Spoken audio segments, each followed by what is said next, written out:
1, 2, 3. Hey, hey, hey, it's Bud and the Manchild. Hey, hey, hey, it's Bud and the Manchild. Hey, hey, hey, it's Bud and the Manchild. Hey, hey, hey, it's Bud and the Manchild.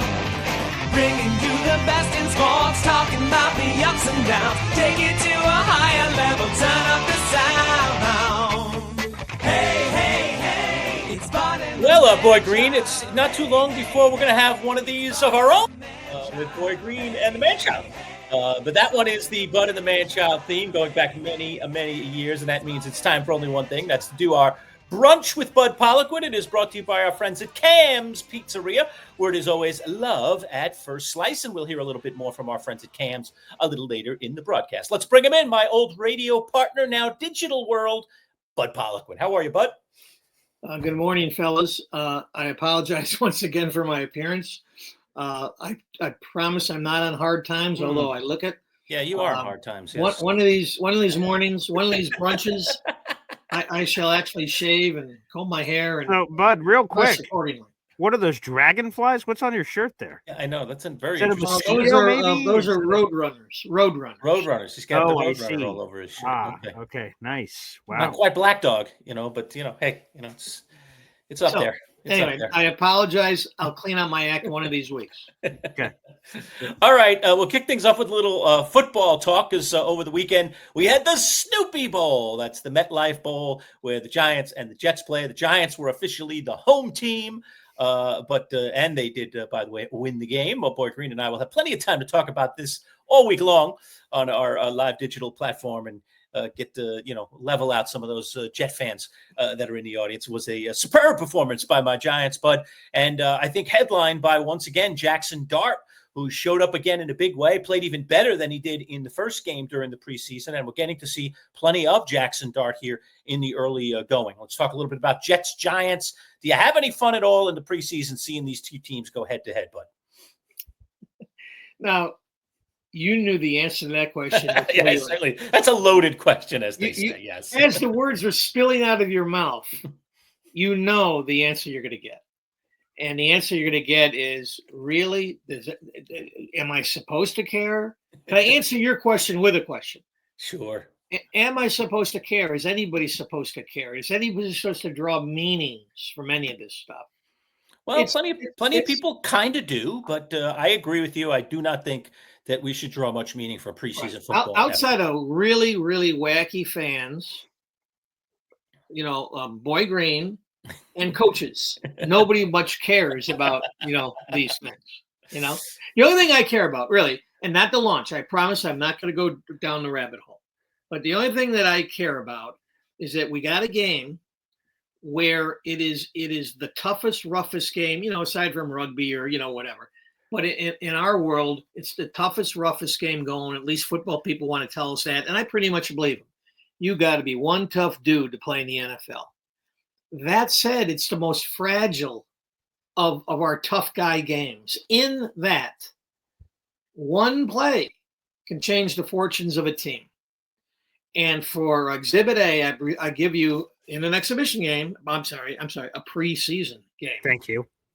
In a preseason game, just this past week or last week, I forget when exactly it was. Jordan Love is playing the last play of his time on the field. He gets sacked, and he only breaks a finger on his non-throwing hand, and he's only going to miss the bet next to the rest of the preseason, and he'll be there for opening day. But I ask you, what if he fell on the other hand or got mashed on the other hand and say he broke his right wrist? Then this tough, rough game becomes such a fragile game, and an entire franchise's season changes just like that because of one player could have broken his right wrist rather than his left pinky or whatever he broke. It is. I would think it'll be an exasperating game to be a plugged-in fan, knowing any one single snap can change an entire season. Not true at any other game. Just not true. And Bud, one word can change everything. You're such a wordsmith for a long time. Exhibition, preseason, reimagined, retired. They're all just words, I guess. Yeah, really. At the end of the day, Fragile. Tough guys playing a fragile, dangerous game. But that's all I got for you, because if you think I'm going to try, we're not breaking down football with you. We if I'm going to assess Jets Giants in August, I really have to find my life. I got to find my life. Although, Bud, Jordan Love hurt his finger playing against the Jets. J2 Fele, the Jets defensive tackle, is the one that apparently hurt him. So maybe a warning to the rest of the league that a certain team has arrived. A certain team's coming, huh? You can read it that way. I read it my way. All right, tomato. Okay, tomato. There you go. So bragging rights belong to Lerch. That was the other thing, the annual Snoopy Bowl happening here. So he gets a bragging rights. Well, let me ask you, Bud, did you see the Abdul Carter play that went viral on social media? Did you get a gander at that? He got pancaked. I did see that. Yeah, I'll pull it up for you. Ooh, ouch. Yeah, ouchie. That's the kind of guy I am for you, but I'll get that here ready for you. Jeff Sunday will be throwing some slapjacks on top of that one for sure. I've not seen a frame of football in August. Oh, and I didn't see Jeff a Saturday. Did I call him Jeff Sunday? Jeff Saturday. When I got paid to be a sports writer, I didn't see a frame of football in August. I'm certainly not going to watch it now. Okay, well, I'll do this solid for you, Bud, because I'm a nice guy, and that's what I would like to do. So here is the play that we're going to be doing. We don't need to watch it. What are you queuing that up for? We don't need to watch that. Who won the game by how many points? Are you going to show the one play where one of my guys, looked like a rookie? Come on, man. Come on. Make it stop. God's sake, make it stop. Well, okay. Well, here is that play, Bud. Real quick, I'm gonna blow it up here on the screen. So. The pass rusher 51 is the third overall pick from this year's draft. Right. And this fella that's about to meet him is a converted quarterback that has now transformed from wide receiver to tight end. And watch this during the game. I saw a body flying out of there. Yep. They got chipped by the tight end. Oof. Stone Smart. Stoned him. Yeah, Bud. Oh, boy. Flying out of there. Yikes. Well, that's a perfect example of leverage in football, right, Bud? No matter how big and how strong you are, if you're not standing the way you're supposed to be standing when you meet somebody else with some force, you could get propelled backwards. Well, you're right. To my good boy, Abdul Carter. Abdul, it's all right, baby. Message. Let the internet run wild. Get that man angry. I love it. Just let's get him as angry as possible before game one when we play the Commanders. We'll be ready. I'm a kind man. I have a simple message. Welcome to the NFL, Abdul Carter. Welcome to the NFL, baby. That's how we do it around here. Yeah. That's how we go nutty on one play in August, as if it means anything. Okay. That's it. Beautiful. Moving right along. Yes, please. I do want to talk some baseball items with you, Bud. So let's start with kind of a dual question here. My Mets are falling apart. I don't know what's going on with this team. They're not winning very often. They've had a miserable, kind of mid to back end of the second half so far. They got to pull it together. They might actually miss the playoffs. They're actually in danger right now, still in at the moment, but fading fast. And the Brewers have gone nuts. Recently won 14 games in a row before finally losing. So nobody knows who the heck the Brewers are. Everybody knows who the heck the Mets are. And yet these two teams seem to be heading in opposite directions. For baseball people, and this does matter because the manager of the Brewers went to CBA here in town, grew up, born and raised in Eastwood here in our town, actually was at Lemoyne College for lunch one day. And then he ended up transferring down to Florida. But Pat Murphy was the manager of the year last year in the National League. He should get manager of the year this year in the National League, making them back-to-back winners, and that doesn't happen often. Mm-hmm. But the lesson here is, if you remember, Craig Counsell was the manager of the Brewers up until last year. And at the end of the 23 season, he then defected and went to the Cubs. And everybody thought, oh, this is a horrible thing for the Brewers, because after all, Craig Counsell is the best manager in baseball. That was, at that time, he was considered, if not the best manager, then the best young manager in baseball.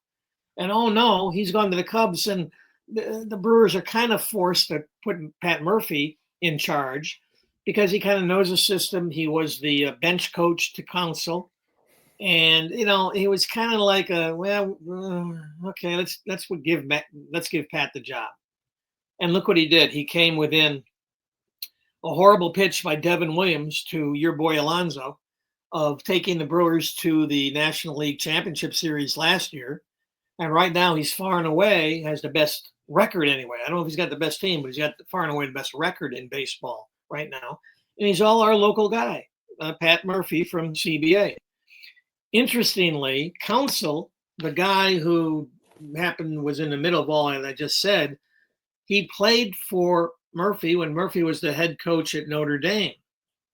And then things happen, life happens, years go by. And next thing you know, the guy who played for Murphy, basically Murphy was his boss at Notre Dame.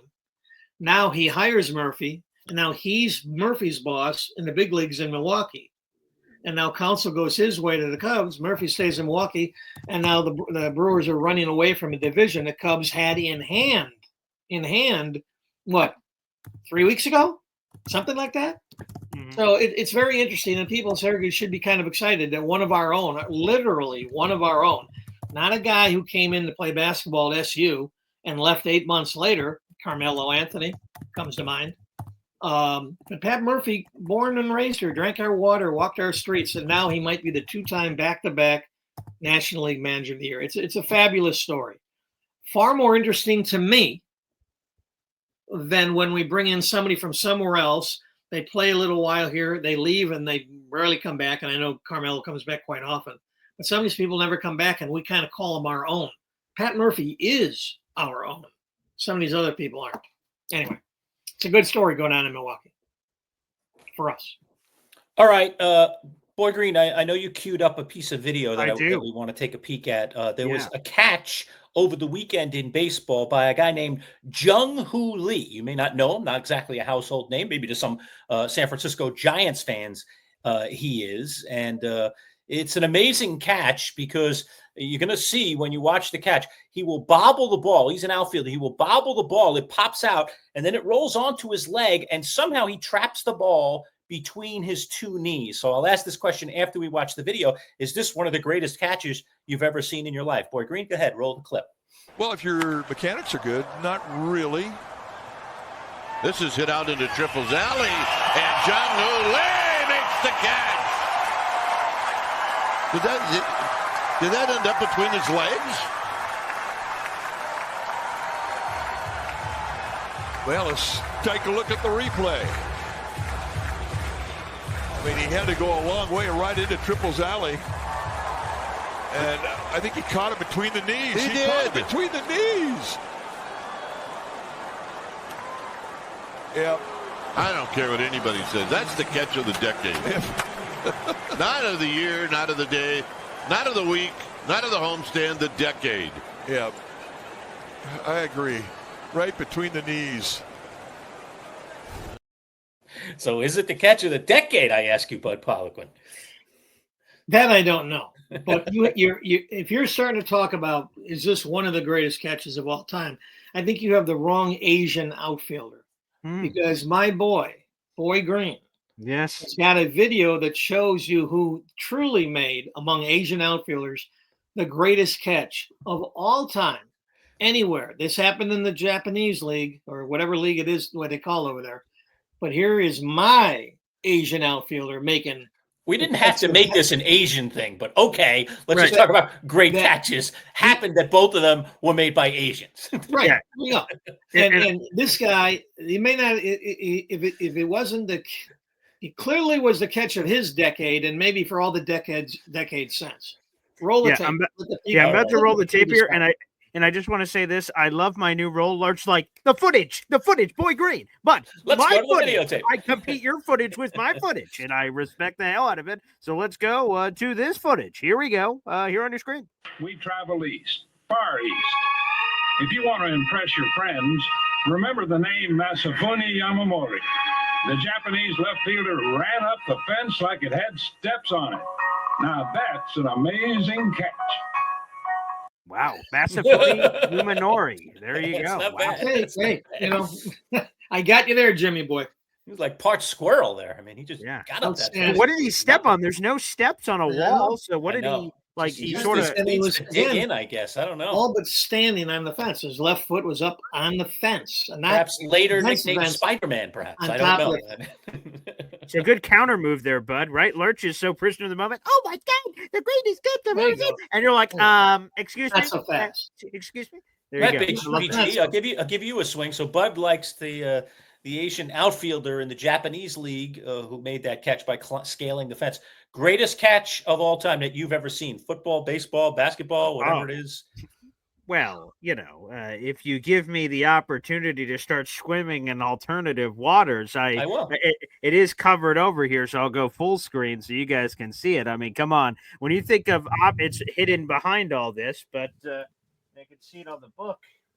It's right there. It's more than just the catch. I mean, that catch, think about it. The moment Eli Manning, 3rd and long, the 18-0 New England Patriots, when you put all the pieces together and Eli looks like he's going to get sacked, he barely just gets out. The ref was running in to stop the play because, like forward progress, that sort of thing. Like, clearly this play's over. And then he stops and goes, wait, never mind. Let me play it out. And of all people, David Tyree. I mean, throw Right. that in the blender, too, because this guy was just a special teams player for the Giants, had barely played any receiver. We saw him right here in Central New York as a Syracuse receiver. But far from an accomplished receiver in the pros, barely playing for the Giants. And because of injuries, he just ends up in the Super Bowl playing major downs and then makes arguably one of the greatest catches, if not the greatest catch in Super Bowl history. Well, and another layer to that is the Giants tell this story because you have America's Team where they do, or the whatever the show's called, it's America's Game, where they do a Super Bowl documentary style of whoever wins the Super Bowl. And all the Giants players are saying all that week, David Tyree couldn't catch a cold in practice. He dropped like 10 or 11 passes. I'm not surprised. And Eli's like, what in the hell is this guy doing on the field? And then again, 3rd down, whatever happens, he just so happens to be in the game. He also caught a touchdown earlier in the game. I think people forget that. But anywho, he gets this opportunity. And again, the moment he has a Hall of Famer draped on him, eventual Hall of Famer and Rodney Harrison. Again, you just put all the pieces together. And it reminds me of you, like we go to everything else, right? You get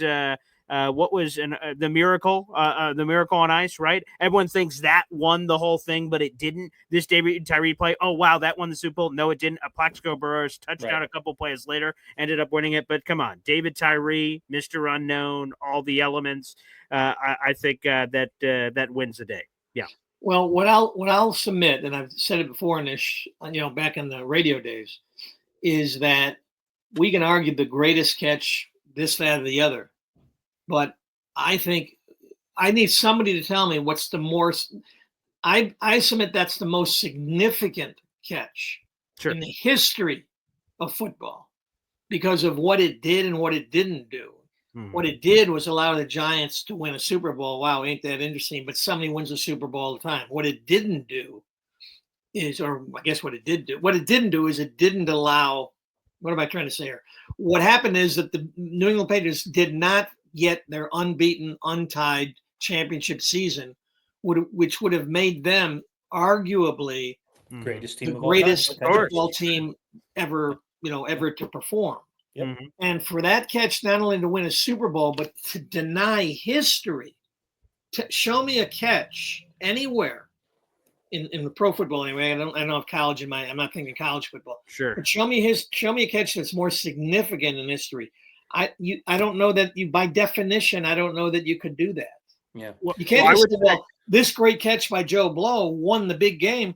There's been a lot of people who won the big game, but this won the big game and denied history from being made. And I accept your point, Bud, of saying most significant circumstances and everything else included. If we line our 3 catches up, I think I'm picking yours, Bud, because if we're thinking about skill level, like, okay, what's his name again, Lerch? He plays for the Giants. Who made the catch most recently? Jung-Hoo Lee. Jung-Hoo Lee, right? He's just sort of lucky. It just sort of bounced around. That was a freak and catch. Well, like a circumstance, yeah. And good awareness, right? So great presence of mind, though. Absolutely. We're seeing it in slow motion that he's like, ooh, the ball's still there and closes his knees, but it's a little bit of instinct, but luck. Like David Tyree, okay, I'm just going to pin it to the side of my head here, and everything just happens to work out. Yeah. Bud's, Japanese outfielder, scaling the wall, up God steps that don't exist to pluck it was one of the most incredible. I had never seen that before in history. So, Bud, you win the day. Ding, ding, ding. Always when I think of great catches in football before Tyree came along, and I know we had Beckham not too long ago with the one-handed, just his fingertips on the ball. Now we've seen a bunch of guys make these one-handed catches, but still Beckham, because of the full extension, probably still is kind of the most significant one.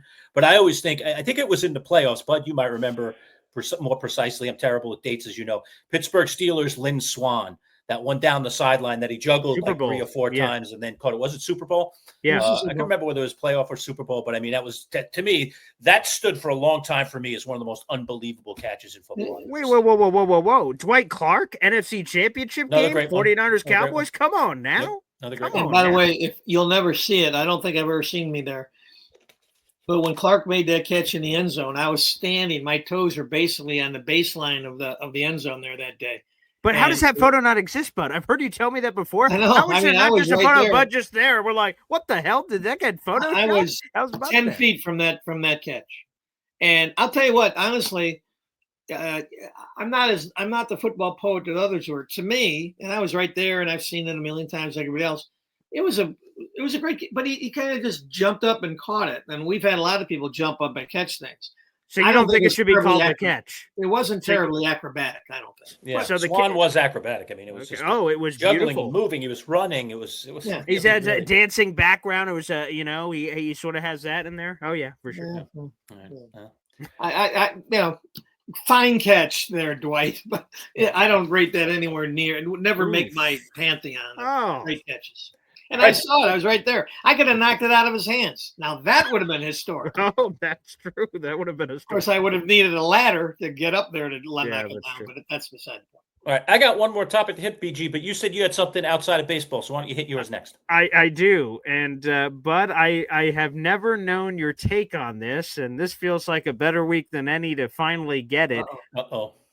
But what is your take on sports athletes getting statues? Because this week, as it is, we've gotten a few of them. First off, and I'll throw them on. Let's go first, and this is one I want to highlight here on the screen. Sue Bird becomes the first WNBA player to ever get a statue. She's posing with it here. That transpired over the weekend. So there's Sue Bird, as you can see. One of the most significant players in WNBA history. Obviously, getting her moment in the sun. And then the other one was the one that Lerch just said over there.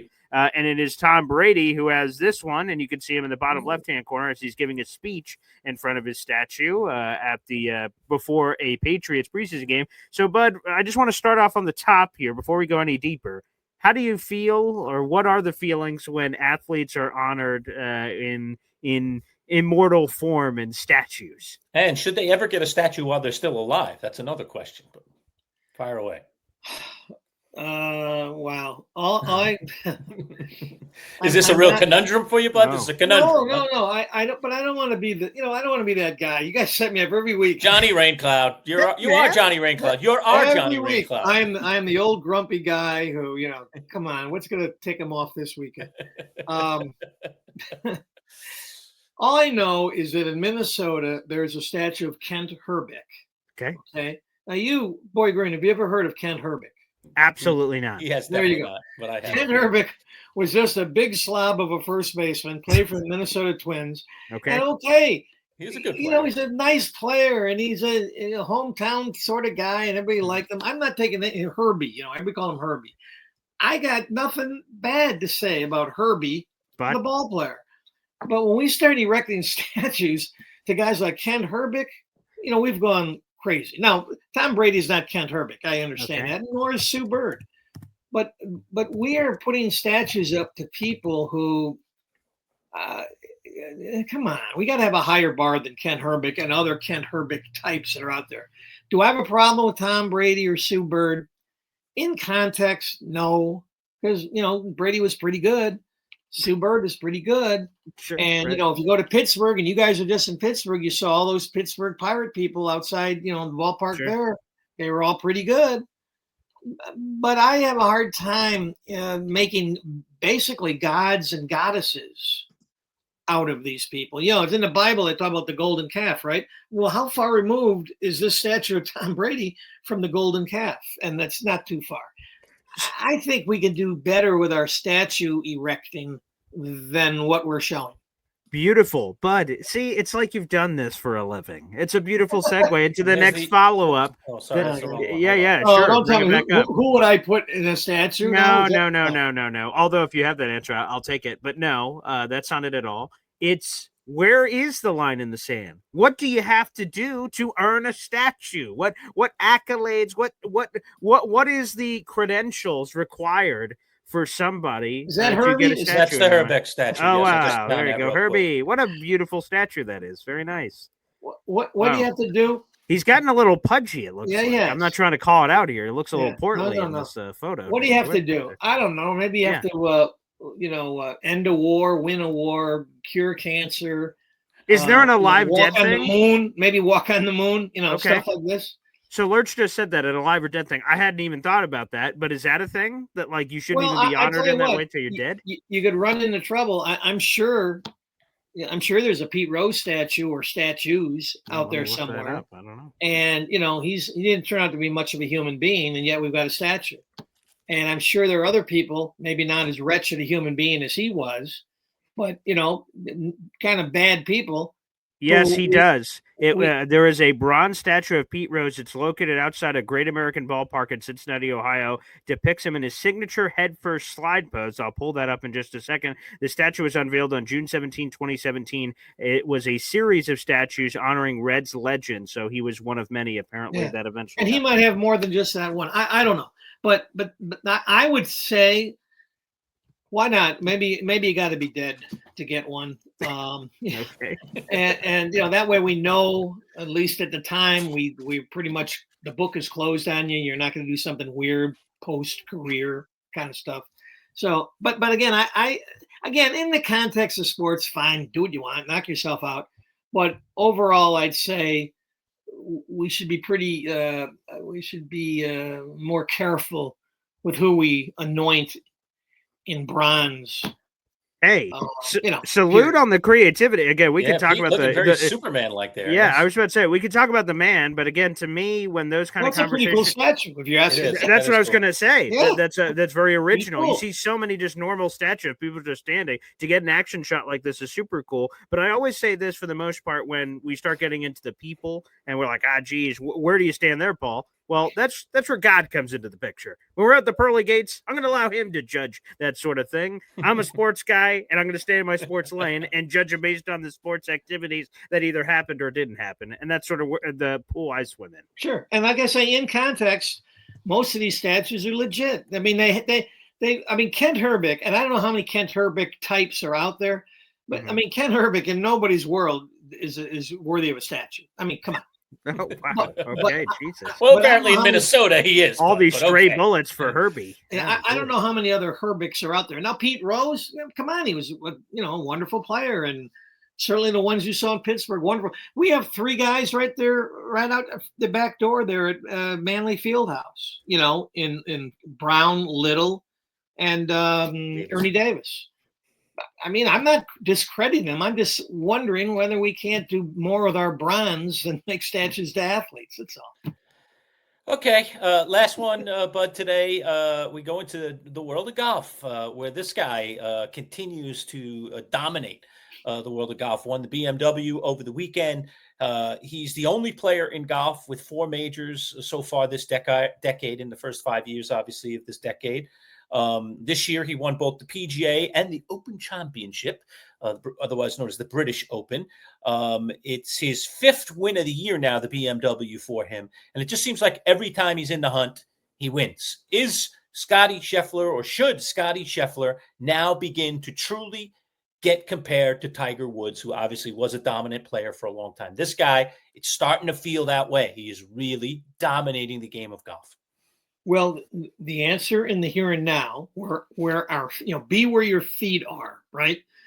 Where our feet are now, yes, he deserves to be talked about in the same breath as Tiger Woods. And the reason is that he is dominating in similar fashion. I'm not saying in better fashion or better or worse, in similar fashion to what Tiger did. Now, somebody's going to say, and you're the golf historian, well, 25 years ago, Tiger won 9 times. He did. Scheffler's won only 5 times here in 2025. Correct. So in the year 2000, Tiger won 9. Scheffler's won 5 so far. He may end up with 6, 7. I don't know how many he's going to win. And somebody say, well, that's not 9. So no. Well, here's what I'm saying. My suggestion, and I don't have the evolutionary data in front of me, but Tiger, when he dominated in 2000, I question if the fields were as deep as this guy is beating now and beating so handily now. By that, I mean, we've had 25 years for golfers to wake up to, whoa, this kid Tiger is kicking our butts. Maybe we should stop smoking.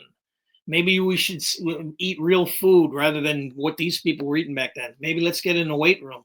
Maybe let's train and behave like the athletes we claim to be. And now, 25 years later, people aren't spitting out butts before they take a putt on a green, okay? So I'm suggesting that the athletic pool here today might be, I think is, greater now for Scheffler, more challenging for Scheffler than it might have been for Tiger.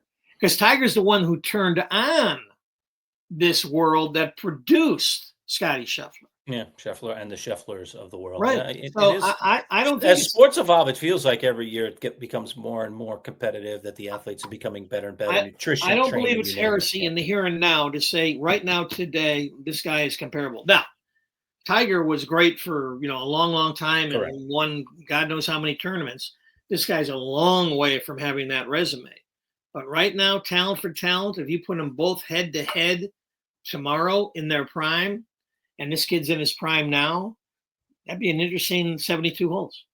All right, today's show brought to you by our friends at Cam's Pizzeria, where it's always love at first slice. Let's just take 30 seconds, learn a little bit more about our friends from Cam's.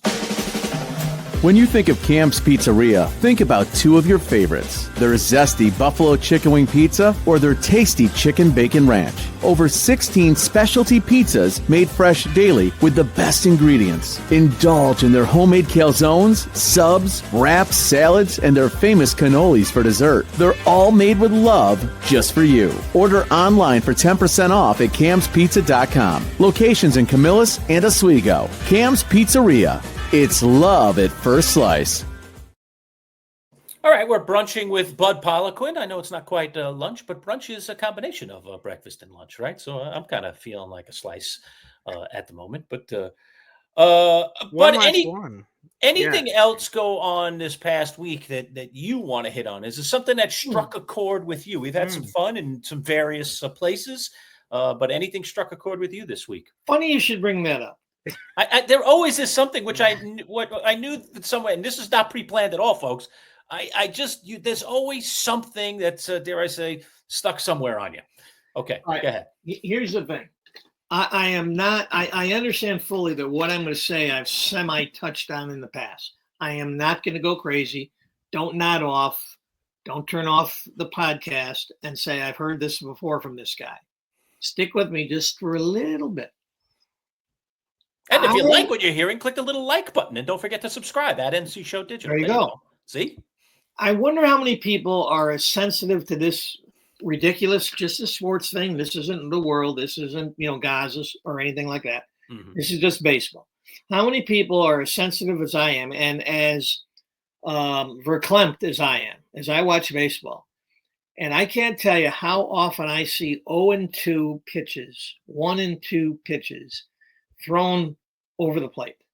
How many times I've seen hard hits, singles, doubles, triples, homers on 0-2 and 1-2 pitches. In my world, the only time you get a hit at 0-2 and 1-2 is a broken bat, is a bad hop, a guy loses a pop-up in the sun, whatever. And yet I'm seeing people taking rip-roaring swings at pitches right over the plate and bang, over the fence or whatever. I am sick of such amateur hour pitching as I see in the big leagues on that front. Okay, I've said that before. I've said it again. I just have to get that off. But the other thing I haven't said is this. I've sort of said this, but here's the deal. If I was, I'll save that for later, for the end. That'll be my summation. if you are a football coach on any level, a basketball coach on any level, a hockey coach on any level, you as coach manager cannot stop the other guy, the other star. Your players have to. Your strategy has to.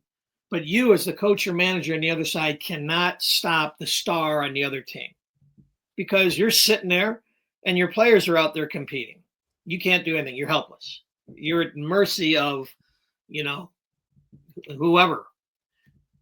In baseball, every manager can stop cold the other team's best player, and they almost never do. If I was a manager in the big leagues, not in kids league, not in amateur ball, because people are there to develop and have fun. If I'm there to win, as the big league managers are there to do, I would be the king of the intentional walk. I would never, ever let Ohtani, Judge, Cal Raleigh, name your guy, Soto. I don't care who your guy is. I'm never going to let the other team's best player beat me. Boo, Game is close. boo. Of course I'm going to get booed. I know I'm going to get booed. But I know my job is to win. And never, ever, ever do I pitch to any of these great hitters when the game is close. And I don't care. Now, what I do with the bases loaded, would I walk in a run? No, because the game is close and that run is important. But if there's a base empty, and I don't care where that base is, I'm not pitching to these people. And I'm watching baseball and I say, why are you walking this guy? And I end up, I'm not really talking to the TV, but sometimes I am. But I'm thinking it all the time. Why don't you walk? You have the power as manager to shut down the best player on the other team. You're the only person in position in our 4 major American sports who has that power, and it's almost never exercised. Anyway, I don't like 0-2, 1-2 strikes, and I don't like the refusal to accept the understanding what power you have to stop Aaron Judge. Aaron Judge never is going to hit a home run off me to win the game. He's never going to do that. The guy behind him might, but not Aaron Judge, not Ohtani, none of these guys. Well, I don't know why they don't do more of it. Well, thank God, Bud, you're not a manager and you can stay on your couch where you belong.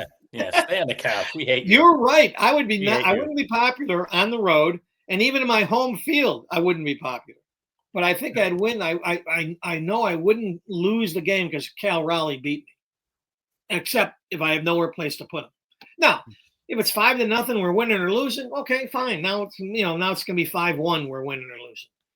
But no. Never, ever, ever do I let the big boy beat me, and they do it all the time.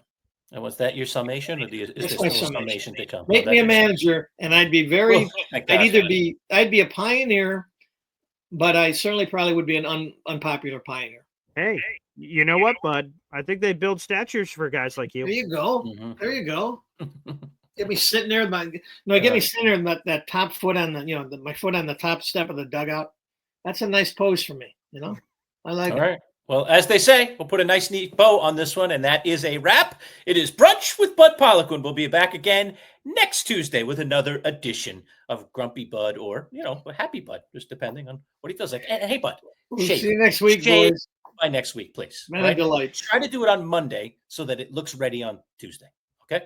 Just try to do that. I'll do that. Next week, I'll be better. I'll look better for you. All right, that's it for another edition of Brunch with Bud right here on @MC Show Digital.